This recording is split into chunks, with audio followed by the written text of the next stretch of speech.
Hi everyone, in a recent video I got what I thought was a trolling comment. However, I think I should do a response video for the generally people that may have the same similar ideas as well. And it was from a person who calls himself Potato Head. And he says, interesting, so this was about, I was doing a video about how I was doing about a half marathon in a day. And I was doing it while I was fasted and all that stuff. And I was talking about how much weight I lost, and there's water weight, there's glycogen weight, there's general dehydration, and all that kind of stuff. And also maybe a bit of calorie burning going on there as well. Potato Head says, interesting that calorie restrictors are always, I lost 4 kilograms, or weight loss update every 2 weeks for 10 years, and they're always the same weight. And yeah, that's the case. That's because for a lot of people who restrict calories, who go on a diet, they go on a diet because they've been off a diet, or because diet isn't the main part of their life or their whole point of being. The majority of people certainly watching this video, living in Western society, modern industrialized society, we live a sedentary life. We live a sedentary life surrounded by excess of food, calories, stimulation, which means that when you're not super motivated to really control everything you eat and exercise and the timing that you eat, we sit back, we go to work, we sit at a desk, we edit, we type emails all day, we maybe go out for lunch, have a coffee, go back to the office, sit there, and go home, play with our kids, do stuff. And when exercise and diet isn't the main focus of your life, of your whole being, people just aren't paying attention to their weight. And that's what I say for so many people who are obese. A lot of them are obese not because they have intentionally gone out eating pizza, takeaway. Some people, yeah, but for a lot of people, it's like a case of called the slow creep, where they just each day maybe they have an extra piece of toast, maybe a piece of toast with butter on it. Maybe in their coffee they add 2 spoonfuls of sugar instead of 1, or instead of a sweetener. And slowly people, if they're not focusing and MyFitnessPal apping every calorie that they do, slowly that extra spoonful of sugar and extra butter on your toast can add up over the week, over the month, and next you know, by the end of the year, you've put on 2 stone. And you're like, how did that get here?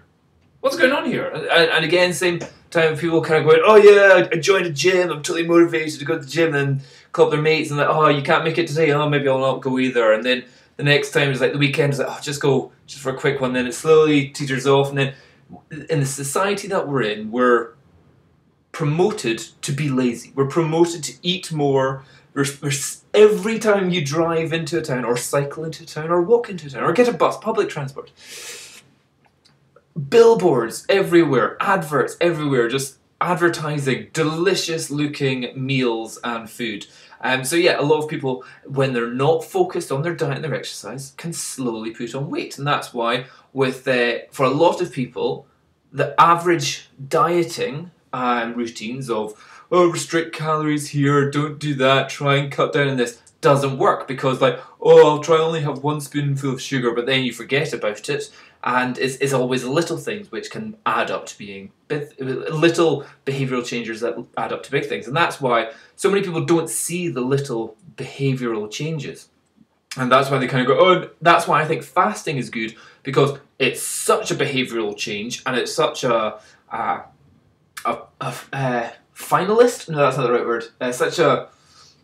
There's no give or take. It's not like, well, I hear if I go on the cabbage diet, I can eat cabbage, but I can't eat this, and I could do that, blah, blah, blah, blah. It's like, no, fasting, yeah, you don't eat. There's your diet, done. Don't eat for a day. 24 hours. Done. Okay. Any other questions? No. Okay, that's it. So that was one where it's great. You're not having to adjust behaviours. You're not having to weigh up this or weigh up that, or measure out this or measure out that. It's a case of, oh, right, I don't eat for a day. Once a week. Cool. Okay. I like that rule, pretty simple, I can follow that. It's pretty tough for a day, but once you've been doing it for a couple of weeks, you're like, yeah, I'm pretty used to just not eating. Drinking lots of water, cool, I can go for that. And your body gets used to it, or psychologically you get used to it and you get prepared for it. And that's why people that do fasting, or for certain behavioural types, certain personalities can definitely benefit from that style of dieting. Some other people may find it far too difficult and just kind of go, I just want to go on one or slightly restrict. Generally, a lot of people can do fasting without calorie restricting. So in other words, you fast for 24 hours, but you can still be eating every single day of the week. Some of you are like, how is that possible? Okay, here's an example. You have, let's say what today's Saturday. You have breakfast this morning at 8 o'clock. And let's say you just don't eat, you don't have lunch, you don't have dinner, you don't have anything before you go to bed. You wake up the next morning, it's 8 o'clock. You still don't have anything because you were probably digesting food for a couple of hours. So you wait until about maybe lunchtime.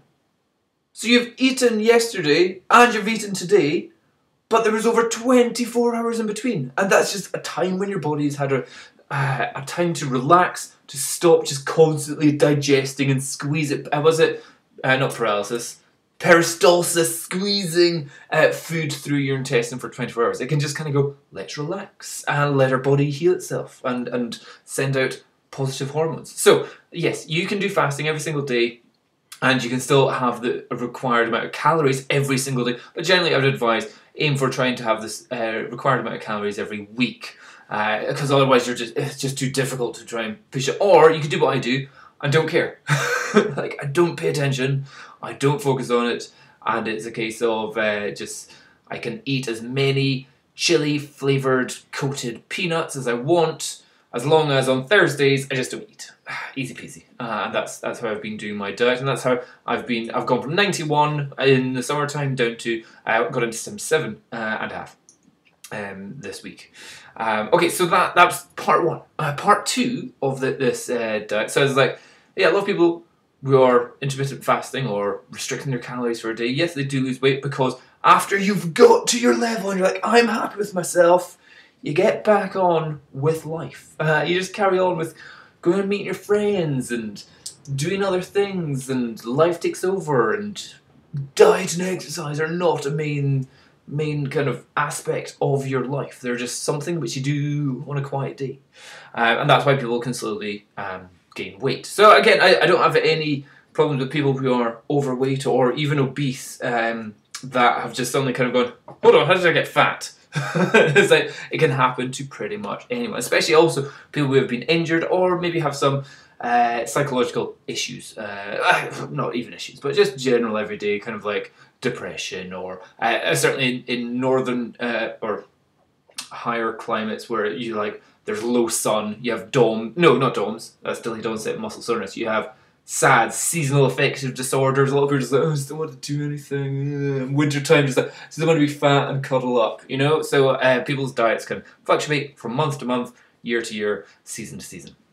Okay, so that was my first part. So the second part, sorry, I'm still trying to get onto the second part. I was talking about zigzag dieting, blah, blah, blah. Okay, so here, she could not, the potato head, you can read the comment if you really want to, she could not explain, if food causes obesity, how come Asians are predominantly slimmer than Americans? I'm going to do this in another video. So that was part one. I'm going to do part two in a second video because that's just brilliant.